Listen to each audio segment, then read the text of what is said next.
Hello my dear student. আজি আমাৰ electric charge and fields এই chapter 2 lecture number 3 এই ভিডিওটোত আজি আমি মেইনলি চাম what is Coulomb's law আমি কুলম্বৰ সূত্ৰৰ বিষয়ে আলোচনা কৰিম এতিয়া চোৱা কুলম্বে দুটা আধানৰ মাজত থকা q1 আৰু q2 আৰু ইহঁতৰ মাজত দূৰত্ব r কুলম্বে দুটা আধানৰ মাজত থকা স্থিতি বৈদ্যুতিক বলৰ ওপৰত এটা সূত্ৰ দিয়ে স্থিতি বৈদ্যুতিক ইলেক্ট্ৰোষ্টেটিক ফোৰ্স ৰেস্ট স্ট্যাটিক মানে ৰেস্ট অৰ্থাৎ দুটা আধান ৰৈ থকা অৱস্থাত স্থিৰে থকা অৱস্থাত সিহঁতৰ মাজত এটা বল থাকে আৰু এই বলকে কোৱা হয় স্থিতি বৈদ্যুতিক বল এই বলৰ ওপৰত কুলম্বে সূত্ৰ দিছিল আৰু তোমালোকে জানা যে একে আধানৰ মাজত মানে q1 আৰু q2 এই আধান দুটা যদি দুটা আধানে ধনাত্মক আধানেৰে আহিত হয় তেনেহলে আধান দুটাৰ মাজত বিকৰ্ষণ বল থাকিব বিকৰ্ষণ বল ৰিপালচন ফোৰ্স ৰিপালচন অৰ্থাৎ একে আধানৰ মাজত বিকৰ্ষণ বল থাকে বা ঠিক সেইদৰে -q1 and -q2 এই দুটা আধানৰ মাজত বিকৰ্ষণ বল থাকিব কিন্তু এটা ধনাত্মক আধান আৰু এটা ঋণাত্মক আধানৰ মাজত সদায় আকৰ্ষণ বল থাকে এই বেসিক কথা এট্ৰাকশন এটো এটা আধানৰ বেসিক প্ৰপাৰ্টি যে একে জাতীয় আধানৰ মাজত বিকৰ্ষণ আৰু বিপৰীত জাতীয় আধানৰ মাজত আকৰ্ষণ থাকে কুলম্বে এই আকৰ্ষণ বা বিকৰ্ষণ বলৰ ভ্যালুটো কিমান হ'ব বা তাৰ মানটো কিমান হ'ব তাৰ ওপৰত এটা সূত্ৰ আগবঢ়ায় আৰু এইটোকে আমি কুলম্বৰ সূত্ৰ বুলি জানো এতিয়া কুলম্বৰ সূত্ৰটো কি যে এই আধান দুটাৰ মাজত থকা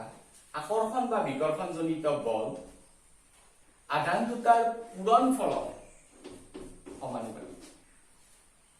The force between the two charges is directly proportional to the product of the two charges and inversely proportional to the square of the distance between the two charges. আৰু আধান দুটাৰ মাজৰ দূৰত্বৰ বৰ্গৰ ব্যস্তাংক এইটোৱে কুলম্বৰ সূত্ৰ গতিকে আমি যদি দুয়োটাকে কম্বাইন কৰি দিও কম্বাইনিং আমি পাম F proportional q1 q2 by r square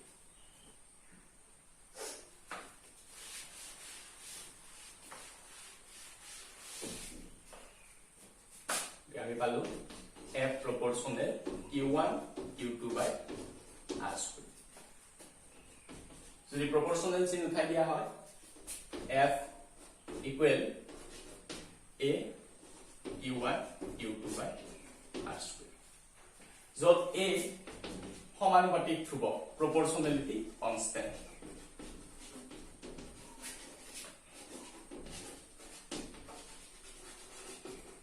proportionality constant গতে a হৈছে ইয়াত এটা সমানুপাতিক ধ্ৰুব আৰু এই a টো বিন্দু বহুত মহিমাময় সেইকাৰণে ইয়াৰ মহিমা পাবলৈ কৈছো কাৰণ এই এৰ ভ্যালুটো সিজিএস এককত বেলেগ হয় এসআই এককত বেলেগ হয় তদুপৰি এই এ এককটোৱে মাধ্যমৰ ওপৰত নিৰ্ভৰ কৰে it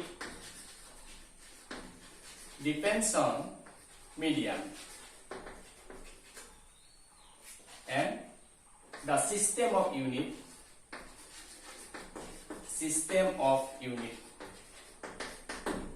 এতিয়া আমি এর ওপৰতে অলপমান আলোচনা কৰো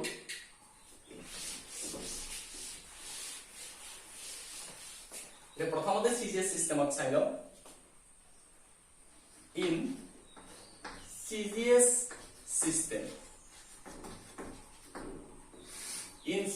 system a equal 1 by k ইয়াত k হল এটা dimension less constant so your dimension নাই বা unit নাই গতিকে k হল এটা ডাইমেনশনলেস কনস্ট্যান্ট আৰু ইয়াক কোৱা হয় dielectric constant dielectric constant Assamese পৰাবৈদ্যুতিক ধ্ৰুৱক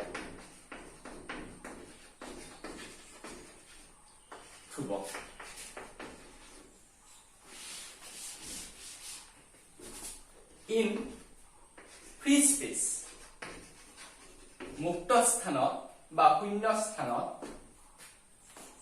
k এর মান 1 হয় বা air also air k এর মান তো একত্ব সামান্য বেশি হয় কারণ air মানে free space নহয় কিন্তু free space মানে যত কোনো মলিকুল সলিকুল না থাকে একদম ফ্রি আছে কিন্তু air to free space নহয় কিন্তু k এর মান তো অলমোস্ট 1 প্রায় 1 এ হয় so in free space k equal to 1 therefore a also 1 so Coulomb's force becomes F equal to F मान to 1 will go so q1 q2 by r square it is in free space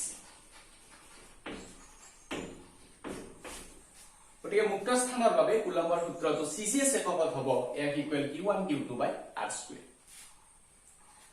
আৰু যদি কোনো এটা particular মিডিয়ামৰ কাৰণে চাও for any medium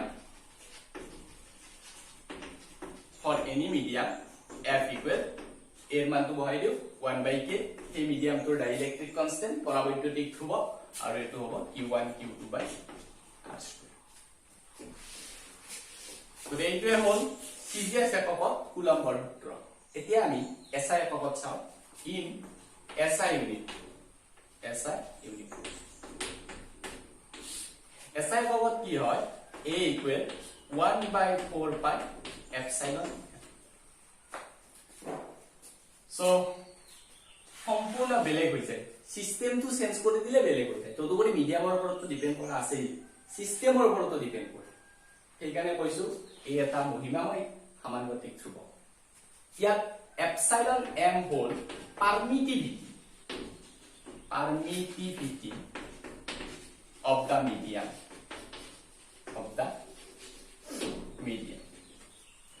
মাধ্যমৰ প্ৰৱেশ্যতা এটো বিদ্যুৎ প্ৰৱেশ্যতা আৰু পিছত আমি এটা চুম্বক প্ৰৱেশ্যতা পাম গতিকে এইটো হল মাধ্যমৰ বিদ্যুৎ প্ৰৱেশ্যতা প্ৰৱেশ্যতা কি আমি অলপ পিছত আলোচনা কৰিম গতিকে ইয়াৰ মানটো সমূলি বেলেগ হৈছে ওকে গতিকে কুলম্বছ ল কি হ'ব SI এককত 1 by 4 pi epsilon m q1 q2 by r square এতিয়া আমি শূন্য স্থানৰ কাৰণে চাও মুক্ত স্থানৰ বাবে in free space মুক্ত স্থানৰ বাবে epsilon m ৰ ভ্যালুটো হ'ব epsilon naught ইয়াক epsilon naught এ ৰিপ্ৰেজেন্ট কৰা হয় আৰু epsilon naught ক আমি পাম permittivity of free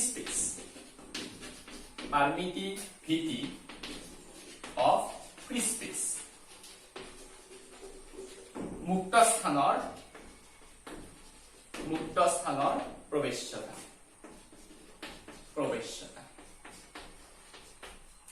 আৰু ইয়াৰ এটা কনস্ট্যান্ট ভ্যালু আছে আৰু এই মানটো মনত ৰাখি থবা ইয়াৰ মান 8.854 into 10 to the power minus 12 Coulomb square per Newton meter square. So, epsilon naught by epsilon m je kwa মুঠতে permittivity এটা ইউনিট আছে মানে এটা ডাইমেনশন আছে গতিকে ই কিন্তু ডাইমেনশনলেস কনস্ট্যান্ট নহয় আৰু ইয়াৰ ডাইমেনশন থকা বা ইয়াৰ SI একক থকা মানে এৰো SI একক আছে মানে কিবা এটা একক আছে ইয়াৰ গতিকে এইটো হল আমাৰ মুক্ত স্থানৰ কাৰণে epsilon m ৰ ভ্যালু epsilon naught গতিকে মুক্ত স্থানৰ বাবে আমি লিখিব পাৰো a equal 1 by 4 pi epsilon naught আৰু যদি আমি epsilon naught ৰ ভ্যালুটো বহাই দিও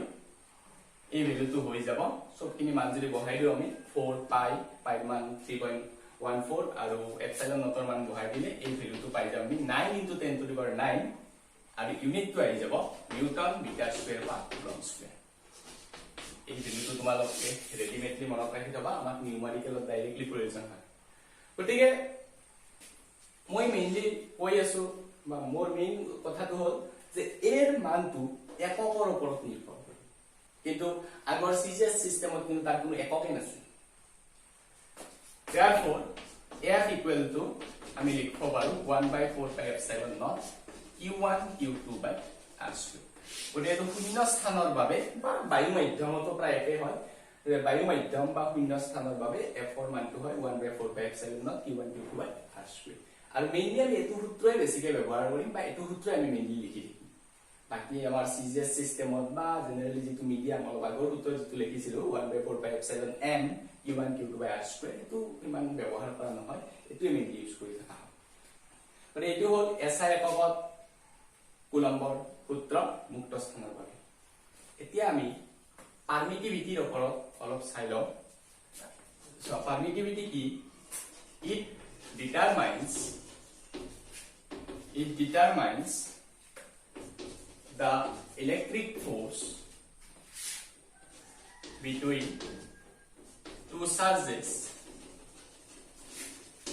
in the medium অর্থাৎ কোনো এটা মাধ্যমত থকা আধান দুটাৰ মাজত থকা বল পাৰমিটিভিটিয়ে ডিটাৰমাইন কৰে মানে কি হয় এটা আধানৰ মাজত থকা কুলম্বৰ বল F equal 1/4 pi epsilon m q1 q2 by r square ইয়াত epsilon symbol to spelling on to epsilon ইয়াত epsilon permittivity of the medium ওটা কি হবো কোনো এটা মিডিয়ামৰ পারমিটিভিটি যিমানে বেছি হয় পারমিটিভিটি যিমানে বেছি হবো f সিমানে কম মানে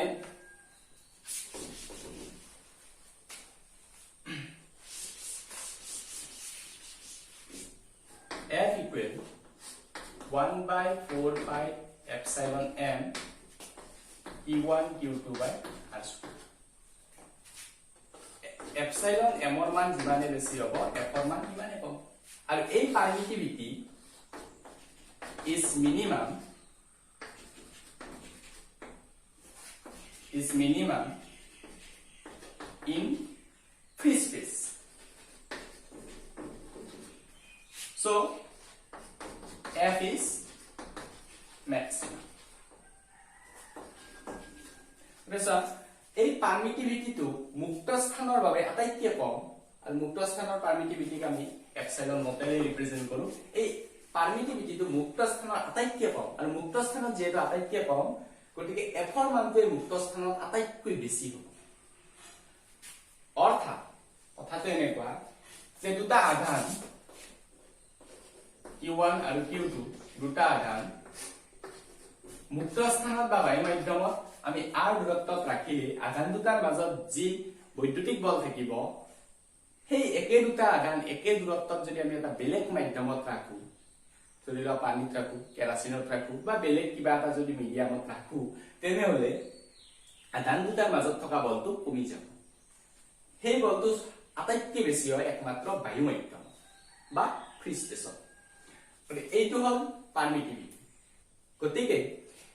ওপৰৰ আলোচনাৰ পৰা আমি এটো গম পালো যে পারমিটিভিটি মানে হল it permits its own field to decrease the interaction between the charges অৰ্থাৎ পাৰমিটিভিটি তাৰ নিজৰ ফিল্ডখন অৰ্থাৎ মাধ্যমটো এটা পাৰমিশন দিয়ে কেনেকুৱা পাৰমিশন যাতে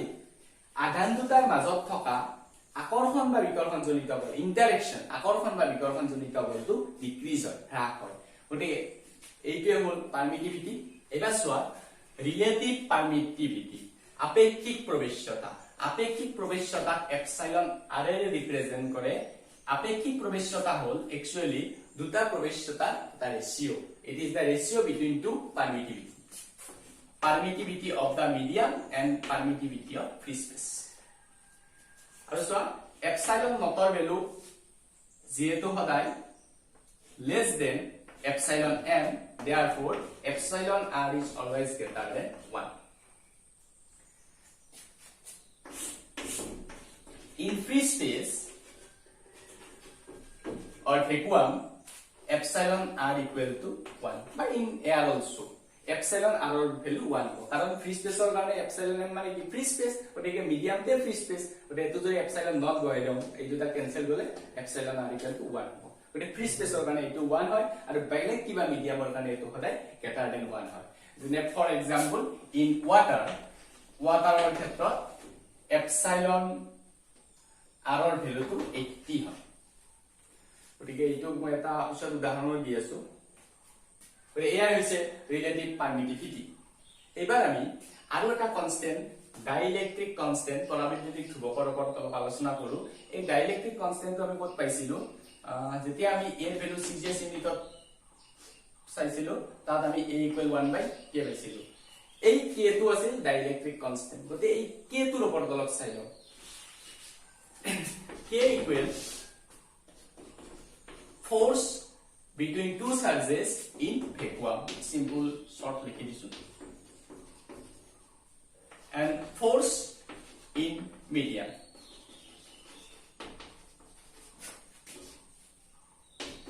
F naught se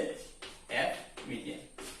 অর্থাৎ দুটা আধান শূন্য মাধ্যমত ৰাখিলে হিয়তৰ মাজত থকা বল আৰু কোনো এটা মাধ্যমত ৰাখিলে হিয়তৰ মাজত থকা বল, এই দুটা বলৰ অনুপাতেই হ'ল k। মানে এইটো হ'ব F naught মানে আমি লিখিব পাৰো 1/4 pi epsilon naught q1 q2 by r square, আৰু fm মানে লিখিব পাৰো 1/4 pi epsilon m q1 q2 by r square। সব ক্যান্সেল যাব, ক্যান্সেল গলে ইয়াত থাকিব 1/epsilon naught and 1/epsilon r, that is epsilon m, গতে এটো হ'ব epsilon m/epsilon। আর এই রেশিওটো আমি অলপ আগতে পালো, it is da relative permittivity epsilon r। গতিকে ডাইইলেক্ট্রিক কনস্ট্যান্টটো एक्चुअली কি হয়, রিলেটিভ পারমিটিভিটি। গতিকে ডাইইলেক্ট্রিক কনস্ট্যান্টক আমি সময় সাপেক্ষে রিলেটিভ পারমিটিভিটি বুলি কওঁ। গতিকে এইটো আছিল ডাইইলেক্ট্রিক কনস্ট্যান্ট। আমি পাৰমিটিভিটিৰ ওপৰত আৰু অলপ দৃঢ়ভাৱে বুজিব চেষ্টা কৰো। তাৰ কাৰণে এটা উদাহৰণ লৈ লৈছো যে পানীৰ ৰিলেটিভ পাৰমিটিভিটি আপেক্ষিক প্ৰবেশ্যতা 80, তাৰ মানে এপসাইলন r ইকুয়াল টু 80। ইয়াৰ বেসিক কনসেপ্টটো কি হেতু চাই লও। গতিকে এপসাইলন r মানে আমি পাইছো এপসাইলন মিডিয়াম বা এপসাইলন নট। গতিকে মিডিয়ামটোৰ অৰ্থাৎ মাধ্যমটোৰ পানীৰ পারমিটিভিটি হ'ব epsilon r into epsilon not, গতিকে 80 টাইমস epsilon naught hobo। গতিকে therefore force in water 1/4 pi epsilon medium q1 q2 by r square। গতিকে এইটো হ'ব পানী মাধ্যমত q1 আৰু q2 আধান যদি r দূৰত্বত থাকে তেনেহলে হিয়তৰ মাজত থকা বল। এতিয়া আমি epsilon m ৰ মান বহাই দিও। এবাৰ আমি epsilon m ৰ মানটো যদি বহাই দিও এইটো ইকুৱেচন আহি যাব, আৰু 1/80 আৰু 1/4 by epsilon naught q1 q2 by r square মানে দুটা আধানৰ মাজত থকা বল ইন ফ্ৰী স্পেস। তাৰ মানে কি যে দুটা আধান q1 আৰু q2 এই দুটা আধান r দূৰত্বত ৰাখি যদি আমি বায়ু মাধ্যমত ৰাখো তেনেহলে ইহতৰ মাজত যিমান স্থিতিবৈদ্যুতিক বল থাকিব সেই একে দুটা আধান যদি পানী মাধ্যমত নিও একে দূৰত্বত ৰাখো তেনেহলে ইহতৰ মাজৰ বলটো 80 গুণ কমি যাব। এয়াই হৈছে আমাৰ পাৰমিটিভিটি। গতিকে আজিলৈ মানে ইয়াৰে নেক্সট ভিডিওটোত আমি চাম Coulomb's law in vector form, vector ৰূপত কুলম্বৰ সূত্ৰ। আৰু যদি কাবাৰ কিবা সুধিবলগীয়া থাকিল মোক কমেন্ট বক্সত কমেন্ট কৰিলে মই নিশ্চয় উত্তৰ দিম। ইয়াৰে আগৰ ভিডিওটোত মই এটা কমেন্ট পাইছিলো, আজি এই কমেন্টৰ ৰিপ্লাইটো কৰি দিম। কমেন্টটো আছিল কন্ডাকশনৰ ওপৰত। কন্ডাকশন মানে পৰিচলন, পৰিচলন।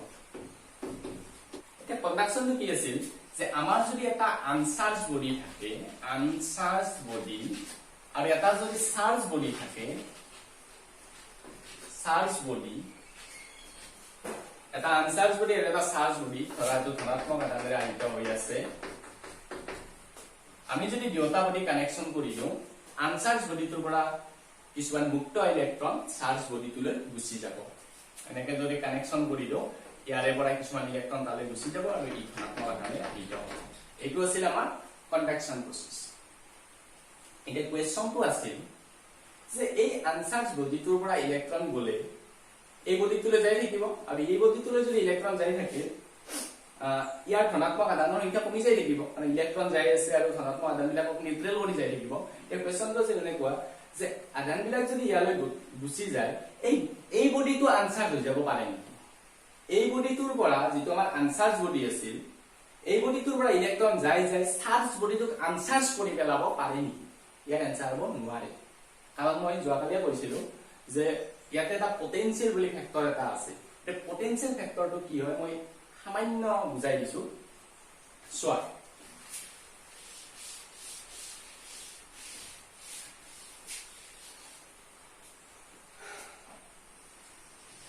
ধৰিলো এটা স্ফিয়াৰ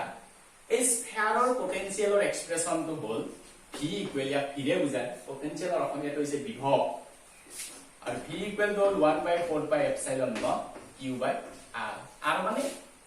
এই স্ফিয়াৰটো ৰেডিয়াস একচুয়ালি পটেনশিয়ালটো যেটো বডিৰ আমি পটেনশিয়াল চাইছো বডিটোৰ শেপ সাইজৰ ওপৰত ডিপেন্ড কৰে আমি জাস্ট এটো স্ফেৰিকেল লৈছো আৰু স্ফেৰিকেল বডিৰ কাৰণে এইটো এক্সপ্ৰেছন এতিয়া চোৱা যেটো আমাৰ চাৰ্জ বডি আছে তাত কিবা পৰিমাণৰ আধান আছে মানে তাৰ কিবা এটা পটেনশিয়াল আছে কিবা এটা বিভৱ আছে আৰু যেটো আমাৰ আনচাৰ্জ বডি আছে যত আধান ভিন্ন তাৰ পটেনশিয়াল ভিন্ন আৰু